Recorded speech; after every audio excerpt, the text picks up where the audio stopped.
Welcome to another edition of the In Search SEO podcast, where we paint the town red with search marketing insights. We've got a truly great guest for you today. She's here to talk about something I bet many of you out there have not even thought too much about. Amy Toman is here to chat about apps stealing your local traffic away. What threat do on-demand apps pose to local search traffic? And which niches are most susceptible to losing local search traffic to apps? And how can local businesses recapture traffic lost to apps? But before that, we dive into how rank tracking has changed and how you might want to reconsider how you monitor your rankings. I am your host, Mordy Oberstein, and I am joined by the electrifying, the mesmerizing, the hypnotizing Sapir Carabello. Hi, Mordy. How's it going? How are you doing? Good. I'm great. Yeah, that's good. Yeah. We're not live. Well, we're live. We're alive, thank God. Yeah. But we're not together because we need social distancing. Social distancing. That's a good. So Rank way to Ranger put has it. gone remote. This is great, by the way. Yeah. So there are some, there are definitely a lot of negatives about coronavirus.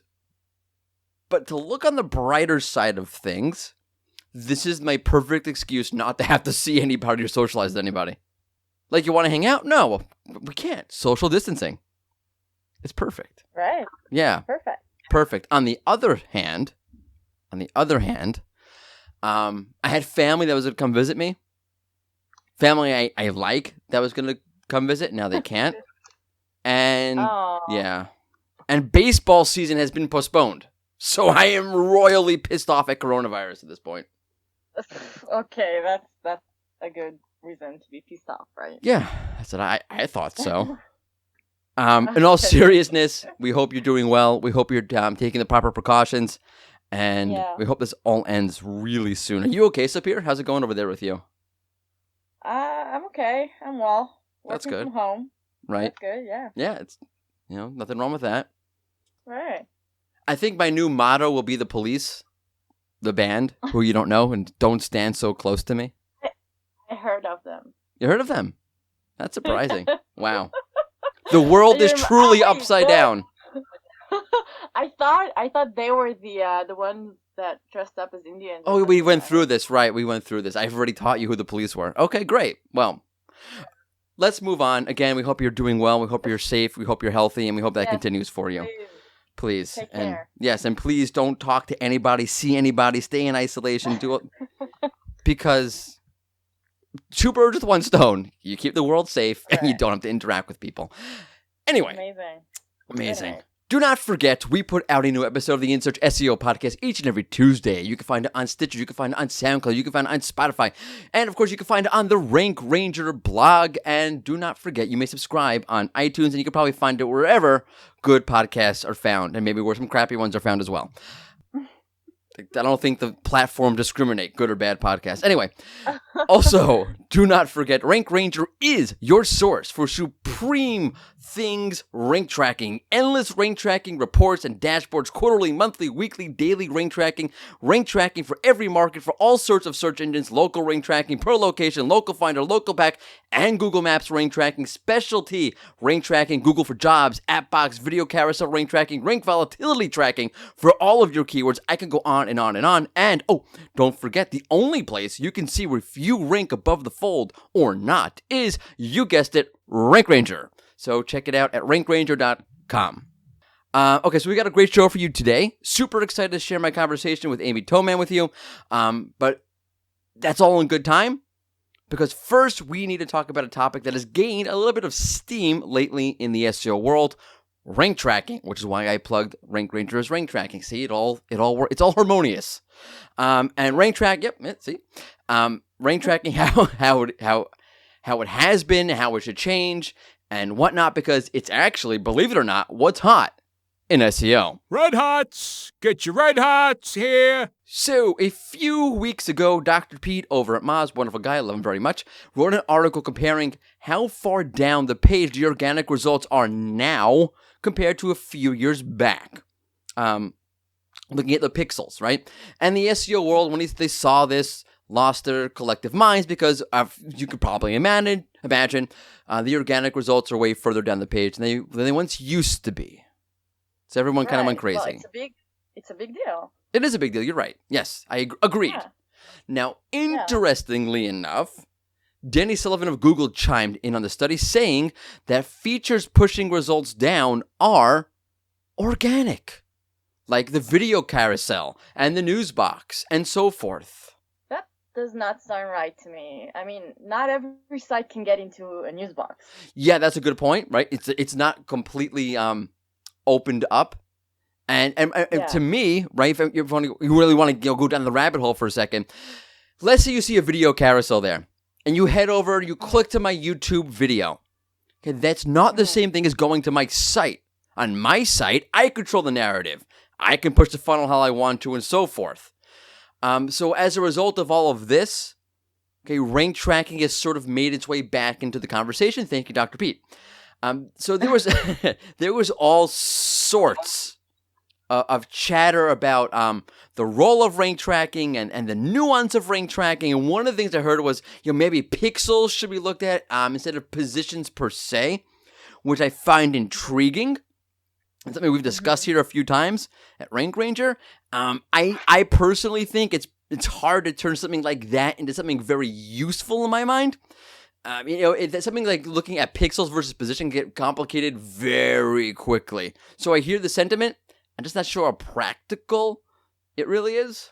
But you can see if you're above the fold with our rank tracking. Ooh, thank you for the plug. Yeah, that's a good point. You're welcome. Yes, that's good because you Sapir is right. Okay, the whole idea of tracking pixels I'm is always to right. Yeah, okay, that's not true. Okay. Moving on. Okay.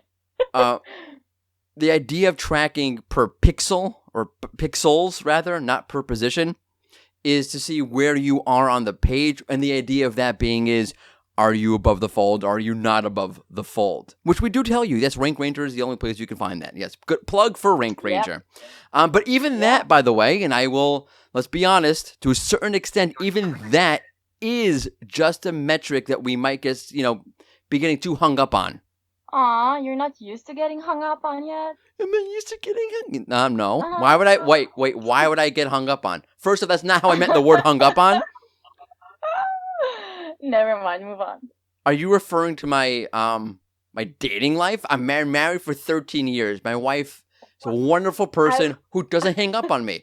Don't interject or project your love life into this podcast. I appreciate your wife more and more. Why? Seriously. Because she's willing to put up with me? Exactly. That's pretty accurate. Okay. Back to pixels, back to rank tracking, back to all that stuff.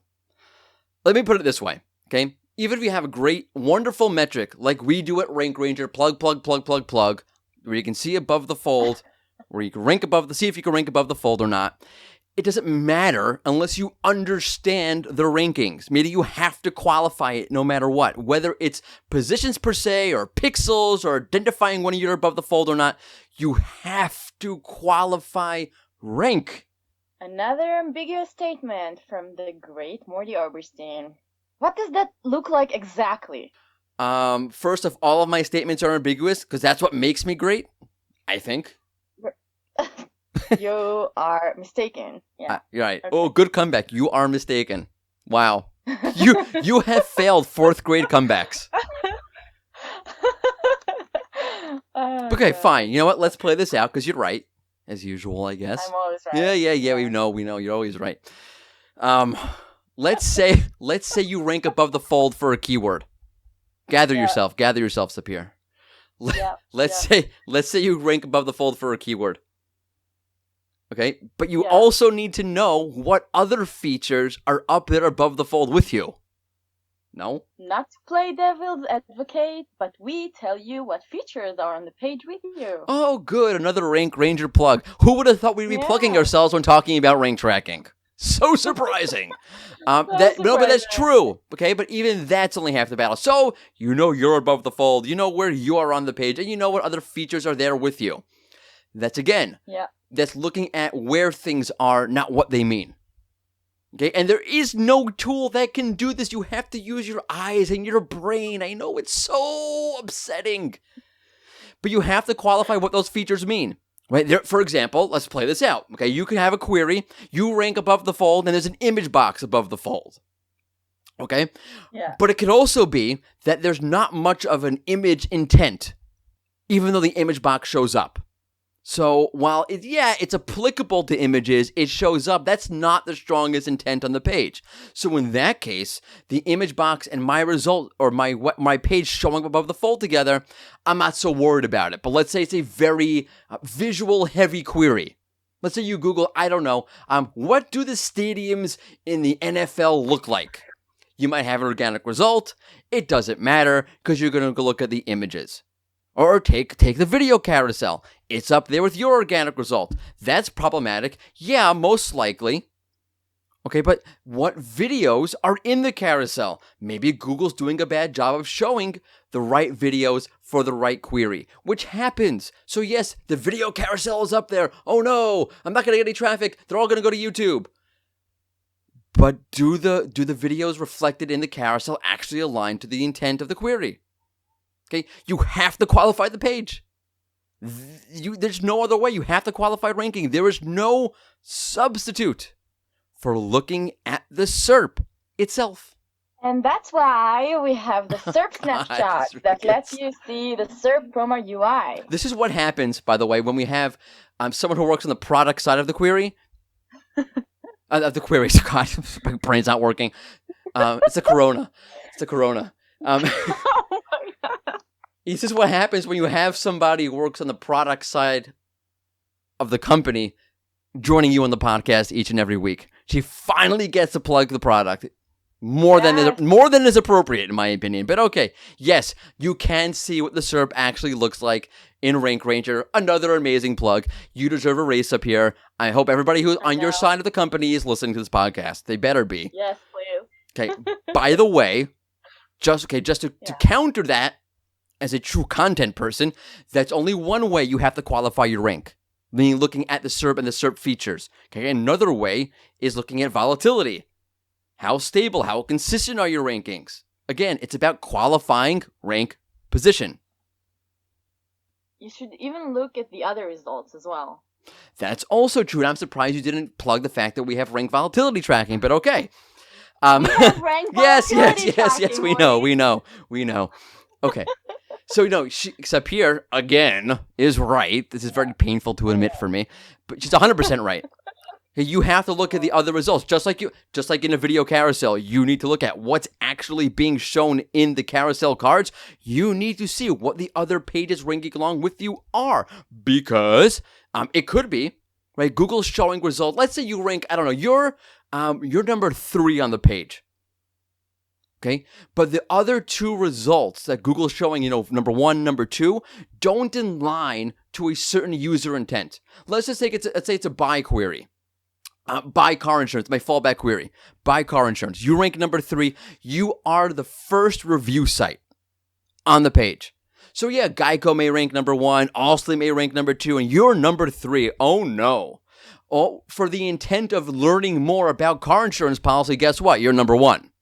Because a user is going to skip over Geico, they're going to skip over Allstate, and whatever other insurance carriers may be ranking above you because they don't want that. They don't want to buy right now. They want to learn more before they buy, and you're the first result for that. And vice versa. Right? So you have to understand what intent you are ranking for.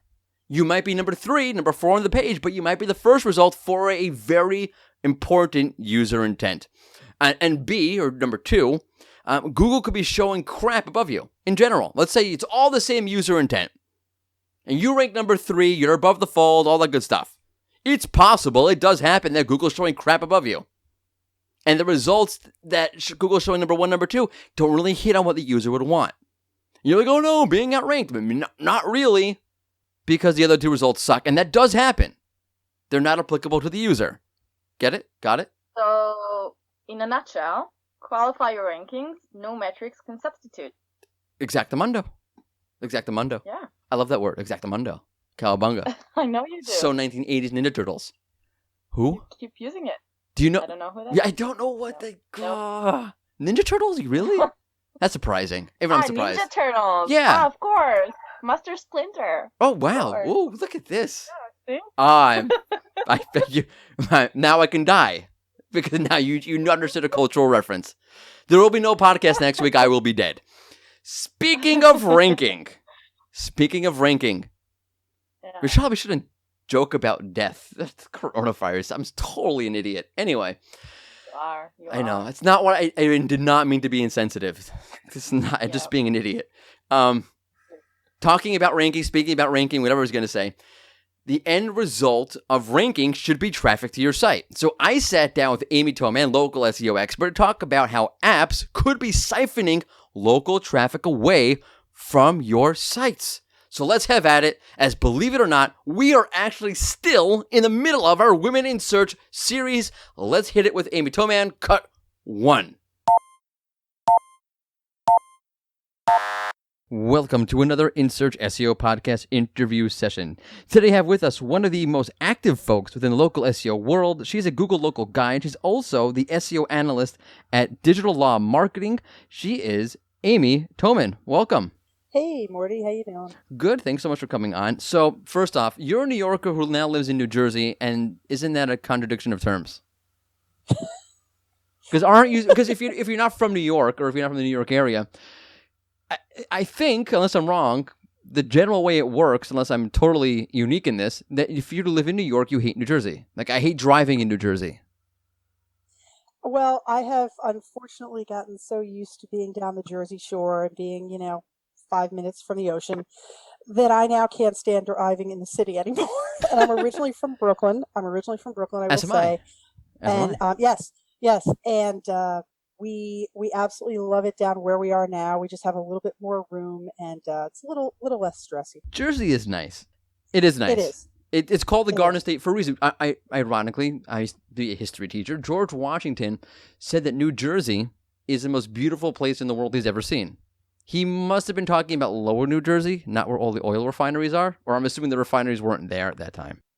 Well, I must say, in as much as I agree with that, I'm also in that fabled land called Central Jersey, which the question is whether it exists, but I do believe that recently the governor declared that it exists, although that was a little bit self-interest, because he actually does live not far from our area. So Central but, Jersey it is does interesting. exist. It does exist. It is the land of pork roll, not, I think the other thing is Taylor ham, things like that. So Awesome. and I live, like as I said, my children went to school a block from the ocean. I'm about a 5-minute walk from there. So That's awesome. That's love great. So today we're going to be talking about warding off app-based local competition. But before we do that, I just want to ask you, how did you get into the SEO industry? What's your background? How did things develop? Where are you now? That sort of, the whole spiel. Okay, let's see the spiel. I have been online a really long time. I remember first working and sending emails from about 1987. I know Wow. that puts me in a certain Wow. place. And I worked at Citibank for about 5 years. I worked at Bell Labs when they were still a thing in Homedale, New Jersey. And was offline for a while. Came back. I was working for hosting a website and hosting platform. Left there, formed my own company, which is called Pet Sitter SEO, and talk about spammy names. But that's legit. I swear it's registered with the state. And then I was lucky enough to move on to a couple more gigs, and now I am doing. I'm an SEO analyst with Digital Law Marketing, and I really love it. I have a great team. I learn a lot, and it's really interesting. Awesome. Okay, so let's just dive right into it. First off, we're talking about on-demand, web-based, local competition. Sorry, app-based local competition. I'll get it right. Before we really jump into it all, maybe you could just explain what is an on-demand app for anyone who may not be familiar. On-demand apps that I know about would be Uber, Lyft, and in the world that I still have connections with, the WAG and Rover. Mm-hmm. These are apps where instead of calling a local company, you just have the app on your phone and you say, I need somebody to walk my dog now. Right. So the service is on demand. That's where the on The demand service comes is in. on demand. Yep. And you say that these pose a threat to local businesses trying to rank in the organic to gain organic traffic and to produce organic visibility. Just wondering how that is. It's very intrusive into the market, because I know there have been problems with taxi drivers in New York City and taxi, small companies. I have gotten more feedback about those in the pet sitting industry, dog walkers, people like that, mobile groomers, because, well, not even mobile groomers, but what I hear is that a lot of times these apps um, allow people to call up people who don't really have the time to do much research, to just have somebody come to their home and provide whatever service. The problem with that is that these people are often undercutting. The apps are allowing people don't pay as much. You'll pay, say, $20 for something that a regular pet sitter really has to charge. I should say regular professional pet sitter has to charge $25 for. They have to charge more because they're bonded, they're insured, they are trained, they are paying, they're paying taxes. They're not independent contractors. They're registered with the state. They have to often pay rent for their business. None of which these people who work for these independent contractors who work for the apps do. So, and also a lot of times too, who's kidding who? It's easier to just call it, have an app on your phone, press a button, see somebody, and, have them come in. The problem, there are some problems though, because those people often, again, and this is where I think the SEO issues come in. These people often are not, they have nothing other than a love of whatever the service is. Mm-hmm. And some of these pet sitters have been doing this, and just pet care people have been doing this, for 10, 15, 20 years. So they have a lot of experience. I mean, I used a pet sitter recently. She has for a week when we were away. And this woman has not only been doing it a long time, but she told me stories about getting to pets during hurricanes, when power was out, when people were unable to return to their homes. And I don't see that happening with independent contractors. So it's interesting. So it's almost like the spammy results you get in say a local pack or on the local SERP, but they're just an app form. Exactly. And I'm assuming it expands more than just the pet industry. I mean, I'm sure there's a gazillion other industries that I have no idea about. Yes, because I would assume that it would expand to things like taxi fleets, things like that. I mean, in New York, there used to be one, and I don't know if you remember, there was one where the phone number, all the digits were exactly the same. Yeah, I do remember that. And I often wonder, how have they been affected? Small suburban, car services. How have they been affected? Yeah, well, I know in New York City, for example, that the way it works in New York City, for those who are not familiar, so if you want to be a yellow taxi cab, you have to have something called a medallion, and it's literally a medallion that goes onto the hood of the car. And they used to there was a limited number of them because New York City didn't want the whole city inundated any more than it already is with taxi cabs, yellow cabs. So there was a limited number of medallions, and then supply and demand. When there's a limited number of something, the price for a medallion used to be up to $500,000 to buy one. And people, you would take out basically a mortgage. You would mortgage your medallion. You would buy it, take a loan, and pay it off. The problem is because of things like Uber and whatnot, the price for the medallion has gone down tremendously. And now you have people who are stuck. They bought it. They're not making enough money to cover the monthly loan, and they can't sell it because the price of the medallion has gone down. So that taxi cabs are a great example of where on-demand apps has basically killed or greatly reduced a local service industry. Exactly. And you start hearing about people who had reasonable amount of wealth based on they had people lease the medallions, or they owned X number of medallions, and they used to have apartments, really nice apartments on the Upper East Side, and now they're having to sell everything they have because they're underwater. They owe more to buy on the medallions than than to sell them. The It's value yeah, to sell you're them. going bankrupt. It's a terrible. From I don't know how you would describe it economically overall. Is that a good thing or a bad thing? But for on the human side of it, it's terrible. But I'm wondering, how does SEO fit into all of this?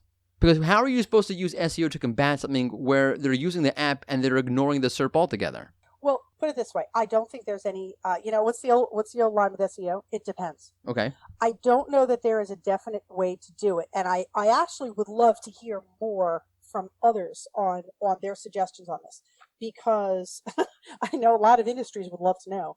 I definitely have suggestions, and a lot of them have to deal with, not a lot of them, but they have to deal with going out into the community. Mm-hmm. And doing some footwork there. But that also should result in getting links back to your site, because to me the problem has become it's one that we all acknowledge. It's actually, I think, people who are going who are going for I think when people are looking for something, and they often will look at the 3-pack first. So when they see in the 3-pack, they see somebody that says Rover Sitter, I'm thinking they're more inclined to go to that person. Problem being, or to that listing, problem being, because that person is an independent contractor, they shouldn't even have that Google My Business listing to begin with. Uh-huh. So one of the things I advise seriously is to make sure that you are going through those and do spam hunting, to make sure that those people, are not getting the visibility that you should have. It should be a level playing field. And in terms of on-site SEO, you want to make sure that you are optimizing everywhere possible for your location, for your services, and if you have an app.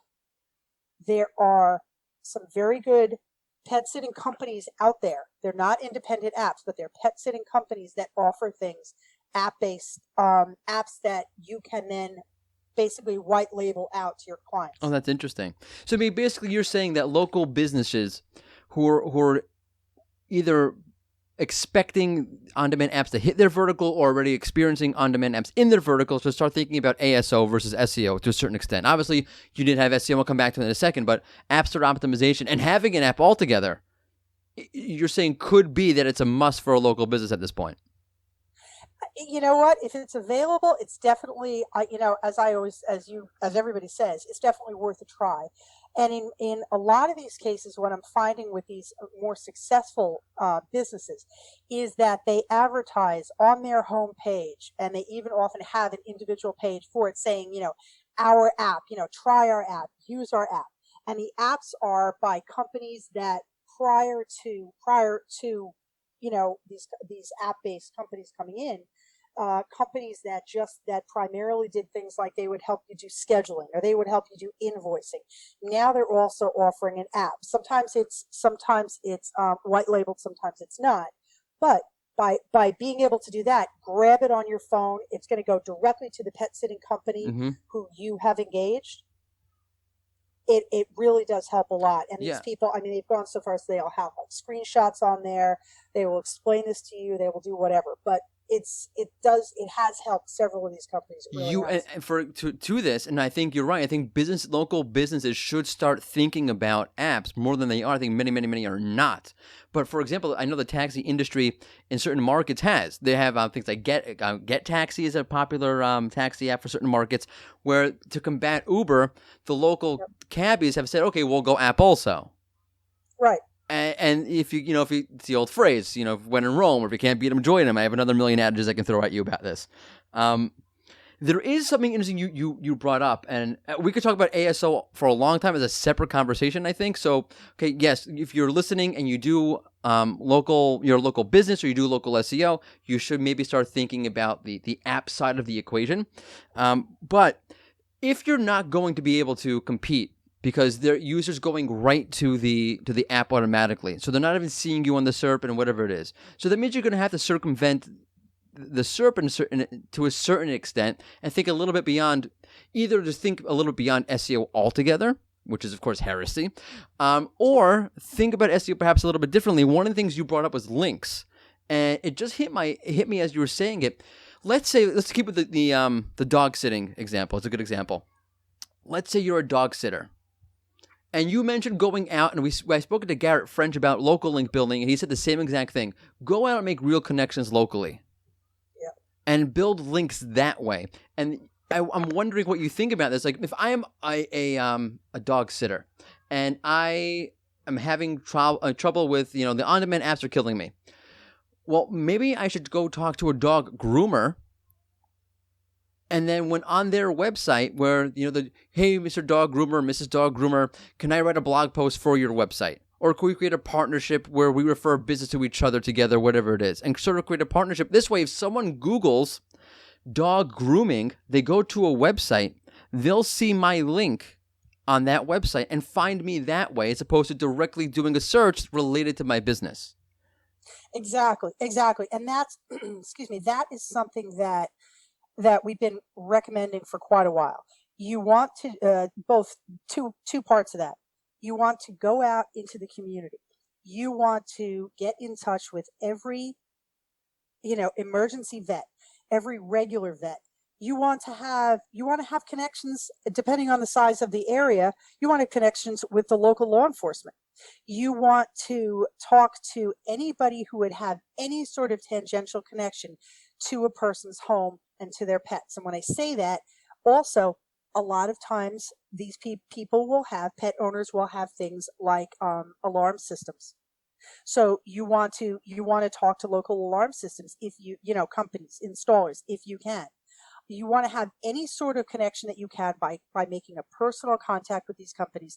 And then, yes, asking them, to make connections with you, online connections with you, to link to your system. And then you either write about something or have what's called a resources page, where you write a little bit about the company and link out to them. This is definitely something that everybody should have on their site. And I recommend this all the time and have done for a while. The other aspect of it is that you want to link out to these companies, but you also want to make sure too, and I'm going to go a little further here. You also want to make sure that you've made one-on-one contacts with people who will then recommend you in social media circles too. Yeah, right. Think beyond SEO. Yes, exactly. But we have in my town, and I'm sure most areas or neighborhoods or whatever, would have, say, a Facebook page for that area. And or use a hashtag for Instagram or something, and that it does come up. I need and even though it's been asked 20 times in the past, people don't use the search function. They just ask new. Yeah. And to have advocates in there, that really is a big help. Right. To Look, have local chamber of constantly commerce. Yes, exactly. And Chamber of Commerce would help. Sometimes people don't they don't think of the larger ones. They don't think of necessarily the BBB. I mean, that's that. I think. Yeah. Oh, that's a good one. Right. I only anymore. go there to complain. Exactly. But I will tell you though that places like, if you are a member of your local Chamber of Commerce, or say like a local networking area, to have them link to you as well, or to have people in those groups refer you, definitely helps. You definitely want as much, coming in, eyes on your site as possible, especially if you can do it on a kind of a, meet and greet sort of basis. Yeah, I mean, look, this is not very, to a certain extent, this is not very different than sites who have this problem altogether in general. Where, not local sites, people bypassing them directly and just going somewhere else instead of going to their site. And same thing I would say applies here. Like, if you're gonna, links are one part of it. Content, not bottom of the funnel content, but people who are doing, say, researching about pets, whatever it is. I don't know, the best names for a pet in this case, let's say. Well, write a blog post. I'm a pet sitter. I know all the pets all the dogs in the area. I'll tell you the best names I've heard. Here's a blog post about it. So now you're doing something totally unrelated to dog sitting or dog grooming, whatever it is that you're doing. And you're writing content that eventually people could say, oh, yeah, you know what? I remember reading a blog post where they had the greatest names for a dog, and they were also a pet sitter. Why don't we just call them? Yep. And I mean, that's the other thing too, is I often have people have people doing blogs, but also not necessarily things that are totally too far afield. No, don't but do that. Also, right. well, no. I mean that's good because you're catching eyes, especially if you have a good title tag and meta description for it that actually that Google doesn't replace. That definitely will pull in eyes. Another thing to Yeah, consider. but I'm going to cut you off on that just for one quick second because it's one of my things. I don't mean to cut you. I apologize. You should be careful, I think, when you do that because if you go too far with, let's say let's stick with dog sitting. You're a dog sitter and you're talking about best bars in your area. Like that has nothing to do with your website. You're going to dilute what I call your core intent profile, how Google understands who your site is. So if Google comes to your site, sees you're talking about dog-related things and pet-related things, and I'm talking about the best cocktails in your area, Google's going to be like, who are you? And can I trust you? So you should be, I think you should be very, very careful and strategic about how you do that. Right, exactly. But, and we can pull this around again. There are tangential things that can be pulled back into your topic. Like in my area, actually in Asbury Park, there is a very cool bar. How does it relate? Bruce Springsteen. Not only do they, sorry? Bruce Springsteen.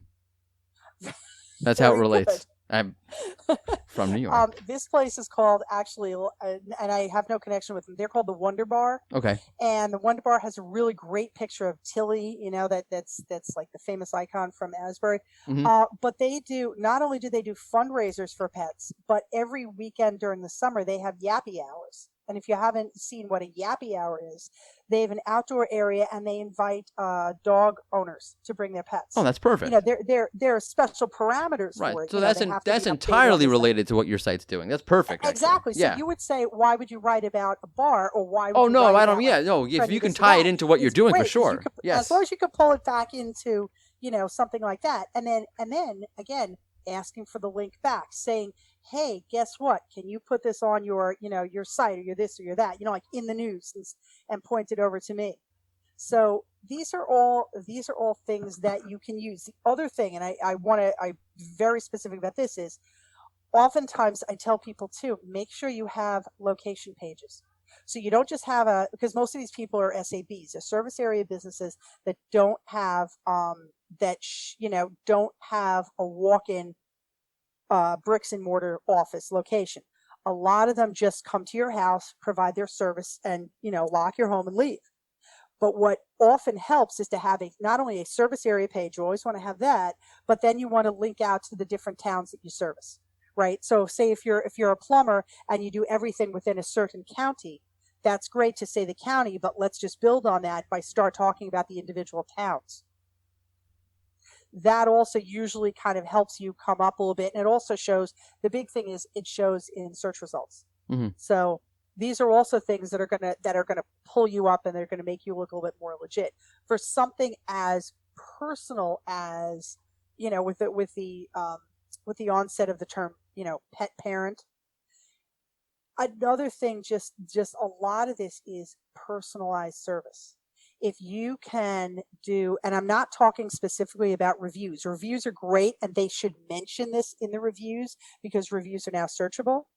But you also want to have any sort of mention anywhere about how, things you do in the community. That also kind of gives a little push. I don't know how, basically it would help somebody once they get onto your website. No, but that's a good point.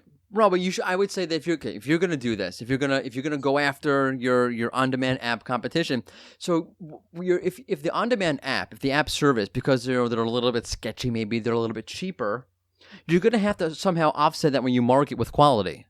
And I would say you're exactly right. That let's say you're marketing wherever it is, either maybe it's AdSense, maybe it's social media marketing, whatever it is. Maybe it's a TV spot or a billboard, whatever it is that you're doing, because you know that someone else is going to be paying less for the same service through the app. It would probably be a good idea to push the point that you are trusted and you are quality and you have experience and you have a lot of expertise, authoritativeness, and trustworthiness. I'm not talking about on the website. I mean, talking about you just having trustworthiness and authority as a business. That would be something I would go around to market to circumvent the idea of the on-demand app getting your business. Well, I can go with this on-demand app, but are they really as trustworthy as Karen next door, who I know, who's been doing this forever? That's an incredibly good point, especially because you. I hope this sounds okay. You don't hear a lot about individual pet sitters, especially experienced, established pet sitters, losing pets or having horrible things happen. What you will hear is recently, I guess, because they're all over, you've been hearing about app-based problems, right? Right. You've been hearing about dogs that run away from a pet sitter. One happened in New York and it got run over. Then you hear about pets going missing. You hear about just pet sitters failing in some way. No, but that's true, and that's a good point in general. These are app-based. These are app-based people, and a lot of times it's because these app-based people are not as the majority of pet sitters who I have been in connection with. They are not bonded. They are not insured. They do not have. Yes, there is such a thing as pet CPR and pet first aid. I'm They never do not giving a have dog what's now mouth-to-mouth. called fear-free training, okay, which is also used in vets' offices, but they don't have any of that. So, or if they do, it's very unusual, put it that way, from my experience.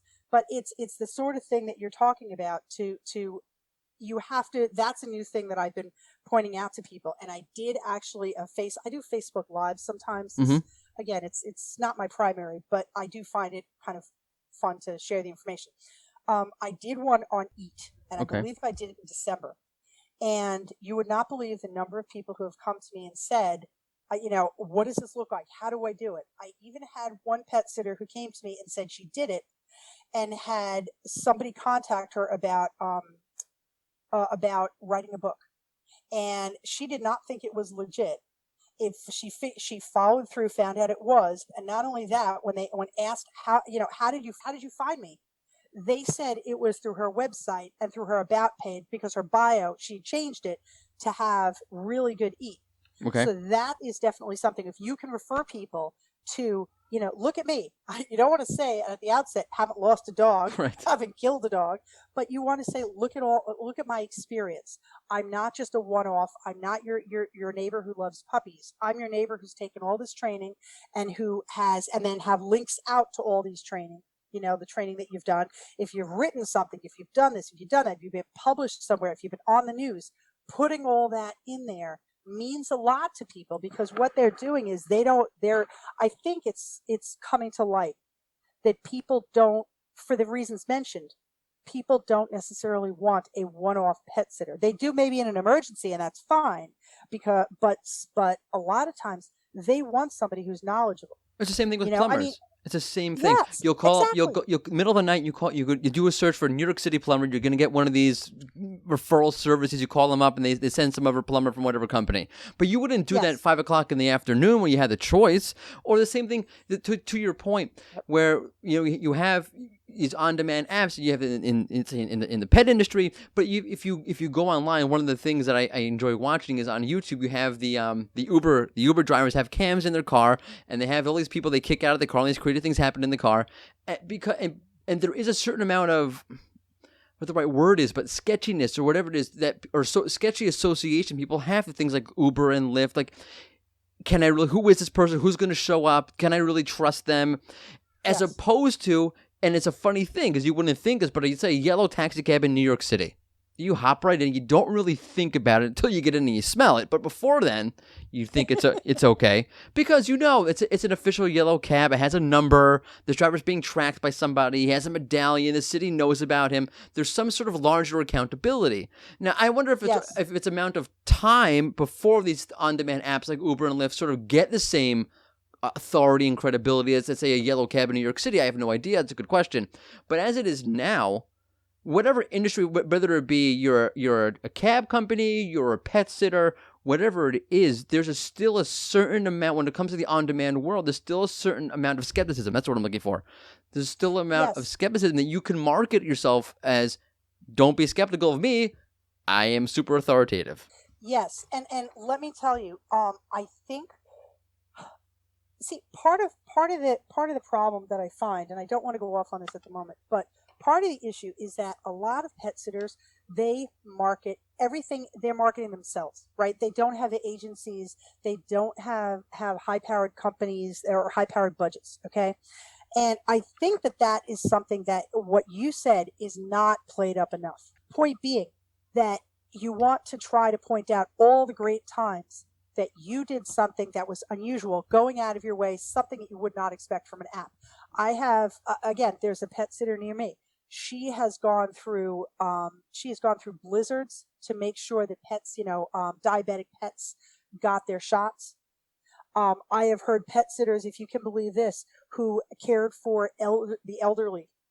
And at least 2 of them have told me stories about where that elderly person put in their plans that if anything ever happened to them, whether it was hospitalization, death, or whatever, that the pet sitter be called immediately. They did it with the local police. The pet sitter be called immediately. The pet sitter take the pets, and then the pet sitter work with that person's family to figure out where the pets would go. These are not things that you hear of from independent contractors. These are not stories that you hear from apps. If you can posture yourself that you know the neighborhood, you know what, pet friendly, resources are out there, and what you have to do to assure that these pet parents, I hate that phrase, but there you go, are going to be happy with your service. Your pets are going to be, positively affected by working with them. That's what you want to do. Yeah. And I mean, another side thing of this is that some pet sitters do something where they stay overnight in a person's home. That is not something I would ever have an independent contractor do. Just me personally, I just wouldn't do it. But that's another thing. When you do that, there's another thing. I would have a pet sitter stay at my house, but I would want to make sure that they are bonded and insured. And I would check with the local police to make sure that they don't have any bad word on this person. Those are, again, the sort of things that you can make sure that people know. If you're having a page where you talk about overnight pet sitting, you can talk about that. This person has been background checked by this company. They have been, trained by us. They are insured. Our company is insured. This person is, the whole drill, so that people know you don't have to worry about this person. She's chill. Right, exactly. You're not going to come home to a disaster. You're not going to be called from the local pet, ER. So, if I could at this point, I want to ask you, because it's a funny sort of thing to talk about this. One, I want to get back to this in a second. That it's not a conversation we really have in the SEO industry, but I'm wondering if you could maybe speculate as to how Google would handle something like this, because you'd have to imagine that Google doesn't want you to circumvent the results page to go to the app, right? In fact, Google has the Reserve with Google program. They want you booking and reserving and whatevering through Google itself. How does Google deal with this? Can it deal with this? That's a really, really good question, and I wish I kind of had more on it. First of all, I don't know that if it's an industry-specific thing. I have yet to see that available to pet sitters, and I've been in a lot of their Google My Business listings. Right. Yeah. It all depends on I don't know that that's available yet. But right. even if they're, No, I'm saying in general, for the local world in general, leaving pet sitting aside for a second, because there are many industries that, whether it's a yoga studio, a guitar lesson, or a restaurant, who do rely on this, and Google maybe should be afraid. Yeah, and it's hard because I think Reserve with Google and similar things. The problem is that Google often I think some of these industries, they need more than just that one tool. So like messaging. Give you an idea for messaging, which when that first came out, I was telling everybody, got to sign up for messaging. You have to go on your Google My Business listing. You have to do messaging. Why? Because their messages then were sent to their text. But you know what? And that was okay, because that meant that the business owner, sometimes she's a solo, sometimes not, the business owner would get the message immediately and could respond. But then they deprecated that. And then it became, it kind of, the ones who hadn't signed up for it just didn't work. And now there is another one with Get a Quote. Right. Problem with that is the fields that come up. A woman, the majority of pet sitters are vastly women. I will tell you that, at least in the U.S. And Canada. a pet sitter does not necessarily do the 8 different things that are in those fields. So that, in as much as it's nice to have to be mentioned in there, that also doesn't help you. So I think in as much as I know Google wants to have these businesses use these things, I think I think they have to have a more full bodied tool to get them there. Mm-hmm. I just don't think at this point for a lot of businesses, I mean, you have, I was working with contractors at one point. And, I had up on, I can't remember what industry it was. I had HVAC, and the person had to say, no, we do blah, blah, blah, but not HVAC. So I could easily imagine that if somebody right now, if they get a quote that of those fields that come up that they cannot edit, that HVAC is in there. So the question is, do you want to disappoint the client every single time because somebody's asking you for a service you don't have that you can't remove, or do you just want to take it off and say, I just don't want to disappoint people, let them call me directly? I think that in as much as Google may want people to go to use these tools, the tools are not yet fully featured enough to have broad adoption, especially for companies that are ultra small. They may be great for mid-sized companies. I'm not saying that. But for smaller companies, I just don't think they're there. Yeah, well, at this point, it probably depends a lot on the vertical. Restaurants, I would assume. I have 4 children. I hardly go out.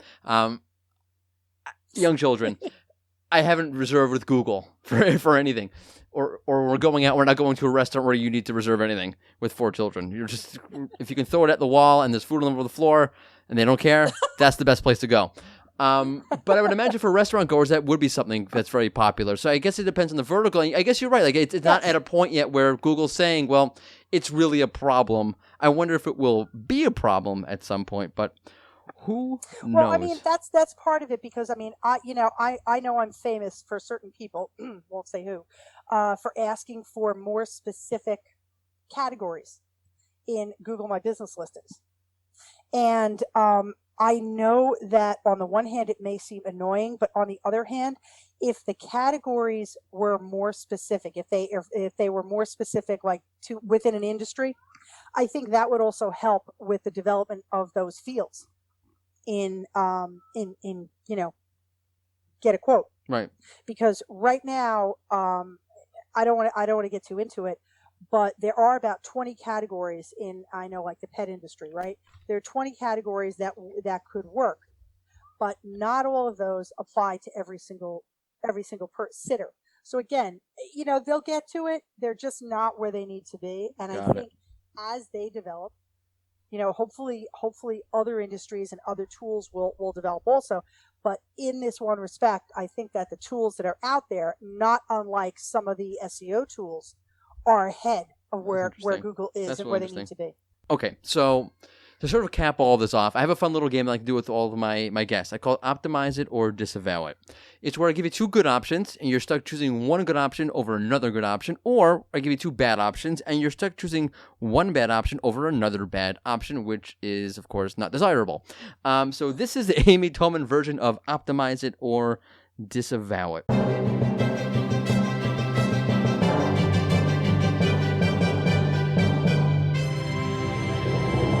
So I want to ask you, if you're in a vertical, and it's a zero-sum world, you can say it depends, but I guess we discourage that. You're in a vertical that's heavily impacted by, we'll call them less than authoritative on-demand apps. Would you try to build your link profile up as a way to increase your overall visibility, like we spoke about, right? Where you're on someone else's blog, someone reading about something else related to what you're doing sees you being linked to, they click on you, and you get business that way, circumventing the SERP a bit that way. Or would you use social media to get your brand name out there instead? You can only choose one. Or you can say it depends. We do allow it, that we frown upon it. You know what? I am truly 50-50 on that. Okay. But I really would say, right. I'm going to make a That's decision. Your prerogative. It is Optimize It. And I can just tell you really quick why. Because as I've told people, if you send somebody from social media to your site and your site sucks, they're not going back. Right. So I've always told people, and I know it's self-centered in terms of SEO, but I've told people it's much better in my thinking to optimize your site first and then forward people to it. Right. Okay. Fair enough. It's a funny sort of question. Amy, thank you so much. This was amazing. A lot of fun. Always good to chat with a fellow New Yorker or New Jersey-er, I guess. Close enough. It still counts. I don't live in New York anymore either, so I guess we're in the same boat. So awesome. Thank you so much, and I really appreciate you taking the time to come on. Thanks, Morty. It was nice talking to you. Take care. Take care. And we are back to your regularly scheduled In Search SEO podcast. It's a really interesting conversation about on-demand local apps. I never really would have thought about it. I had not thought about it until Amy suggested hey, why don't we talk about this? So really interesting topic. Let's do some more research as an industry about it because it's intriguing. Anyway, news? Yeah? Yeah, sure. Yeah, news. Yeah. God, the word news, just like my immediate association is just like agita and anxiety. Everywhere, you can't escape. Like, we mean SEO news. There will be no mention of it, meaning that bastardly virus.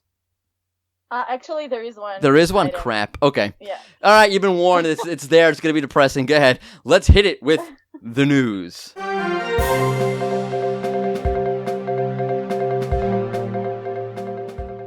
Google has said that it will no longer show ads for face masks on the SERP, as according to Google, quote, "We're committed to protecting users and surfacing helpful authoritative information as the coronavirus situation continues to evolve." Yeah.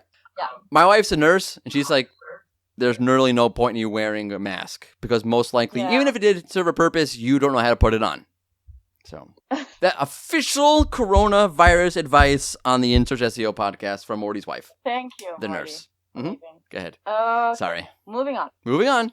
According to our SERP feature tracker, and as reported on Search Engine Land, there has been a 12-point drop in the People Also Ask feature. Some jerk face dug into this and found that many product, service, and local keywords lost the feature. You know what? You calling me a jerk face is actually not that insulting. I've been called like way worse by my own parents. So whatever. Good to know. Good to I'll know. keep using it then. Yeah, just call me jerk face. You can call me jerk face. Yeah, sure. Instead of you can call me Al. You don't know who you can call me Al. You don't know what that is, but Paul Simon, you can call me Al. You can call whatever. Okay. Can I continue? No, I'm gonna hum. You can call me Al. Okay, go ahead. Sorry. Okay. Mm-hmm.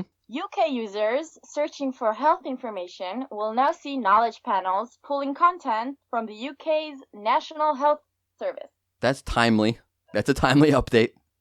It is. It's yeah, a very good for timely them. update. Right. And lastly, Google is taking a stricter stance on Google My Business images. Now all images submitted by a business must be reviewed and approved.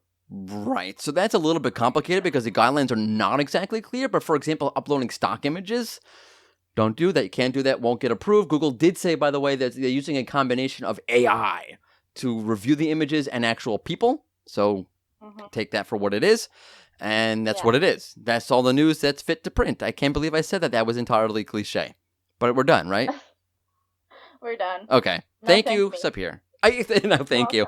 Let me bow down before you. Thank you, almighty Sapir, for enlightening us with the news. Finally, I'm being appreciated. Yes. You're welcome. Humbly serve thee. I guess that pretty much does it. But, oh, wait. Oh, my God. I'm totally losing it today. I totally forgot. Yeah. It's time to wrap this up with the fun SEO send-off question. Today's fun SEO send-off question is brought to you by the letter R and the number 3. I don't know why I chose those letters and numbers, but it's actually brought to you by Sapir. This is your question. Wow. What? Okay. Wait. I need to explain. Let me explain what's going on. I should have said this earlier in the podcast. My children are home. They don't have school. All of them. And it's been a lot of Sesame Street going on. and it's been a very difficult period in my life. This past, like, I don't know, all like 8 hours since they've been home. But that explains my mood today. Anyway, the fun SEO send-off question is brought to you by Sapir. It's her question. If you don't like it, blame her. It's an awesome question. It is an awesome question, actually. But I have a lousy answer. Okay. So, this week we're asking, if Google were to get a tattoo, what would it be? Yeah, I don't have an answer yet. That's a great note. I praise you. Praise thee, Sapir, thy mighty SEO podcast host. That's a great question. Yes, it's a very good question. Let me answer first. Yeah, please answer first so I can think about this. Okay. So I would say that Google would get like a Chinese tattoo that is supposed to say something like, Baidu has nothing on me, but Google would use Google Translate. And then it's gonna be something like, I don't know, I hate horse pieces for breakfast. Or something like that. Okay. Wow, it's really hard to top that off. Or top that, rather. I was going to go with the whole Chinese tattoo thing also, so now I'm totally out of luck. I don't... You cannot steal my answer. It's not stealing your answer. I didn't know what you were going to answer. I don't read minds. No, it's not Zoolander. You're going to say something about the Google Translate thing. I don't know. I was going to just use a Chinese thing because those are cool tattoos. I'm going to say Google has a big tattoo with a logo of Bing that says "Suck it." Or like, you know, like, or wait, you know, if it's a Chinese tattoo, it should no, it's be not like Chinese. I'm not going with the Chinese. You stole that from me. Or you did it before me, rather. I'm not using the Chinese thing. I need a new one. I was gonna use that. Or you know that like that picture of like a little kid, like, you know, with his, like, pulling his pants down and peeing. No. It's like on the back of cars people have. Like, I would have like that and like the Bing the Bing logo. Right. Pissing on it. Right. Yeah. Right. This has gotten like out of control. Image. Thank you. This has gotten out of control. We took us to a very disgusting place. This shows how our minds work. Both of our minds. That's double the disgusting. I used a better word, for it. Right. I'm sorry. Okay. Well, I think that'll do it for today's episode. What do you think? I think I agree. Okay, great. That's like the most seamless send-off ever. Thank you for tuning in to the InSearch SEO podcast. We so appreciate you tuning in and joining us today. Don't forget to join us again next Tuesday for an all-new episode of the InSearch SEO podcast. Don't forget, it's been in search because we are all in search of something. Toodles!